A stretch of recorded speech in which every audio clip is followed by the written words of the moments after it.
کیا قبر میں جزا سزا ہوگی اور کیسے ہوگی؟ قبر میں جزا سزا ہوتی ہے، کیسے ہوتی ہے؟ حدیثوں میں اس کی تفصیل آئی ہے کہ جو نیک آدمی کی قبر ہے وہ کھول دی جاتی ہے.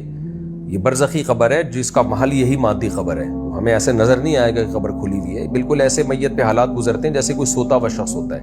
اب سو تو اسی بستر پہ رہا ہے، حالات تو اسی بستر پہ ہیں، لیکن وہ عالم خواب میں ہوتے ہیں. تو ایسے ہی جب ہم اس مادی قبر میں مردے کو دفناتے ہیں تو اسی مادی قبر میں اللہ اس کے لیے ایک برزخی قبر بنا دیتے ہیں. تو وہ کشادہ بھی ہوتی ہے، اگر وہ نیک اعمال والے ہیں اس میں جنت کی کھڑکی کھول دی جاتی ہے، اگر وہ برے اعمال والا ہے تو وہ بھیجتی ہے اس کو، ہڈیاں پسلیاں اس کی جو ہے وہ دبوچتی ہیں، اور جہنم کی آگ کے اثرات اس قبر میں آتے ہیں. جیسے قرآن مجید میں فرعونیوں کے بارے میں النار یعرضون علیہا غدوا وعشیا ویوم تقوم الساعہ ادخلوا آل فرعون اشد العذاب، کہ صبح و شام فرعون کو آگ میں جلایا جا رہا ہے. یہ قبر کا عذاب ہے، اور جب قیامت قائم ہوگی تو جہنم میں داخل کر دیا جائے گا. تو اللہ تعالی ہم سب کو قبر کے عذاب سے محفوظ رکھے.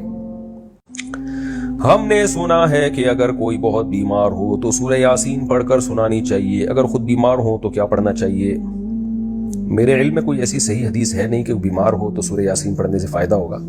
تو باقی بطور رقیہ سورہ یاسین پڑھ سکتے ہیں، سورہ فاتحہ بھی پڑھ سکتے ہیں، تو اس میں کوئی حرج نہیں ہے. خود بیمار ہو تو بھی سورہ یاسین پڑھ لیں، آپ سورہ فاتحہ پڑھ لیں. سورہ فاتحہ کے بارے میں تو حدیث میں ہے، صحیح حدیث میں رقیہ ہے، رقیہ کا مطلب علاج ہے. یہ تو بہتر یہی ہے کہ سورہ فاتحہ پڑھ لیا کریں جس کا حدیث میں ذکر ملتا ہے.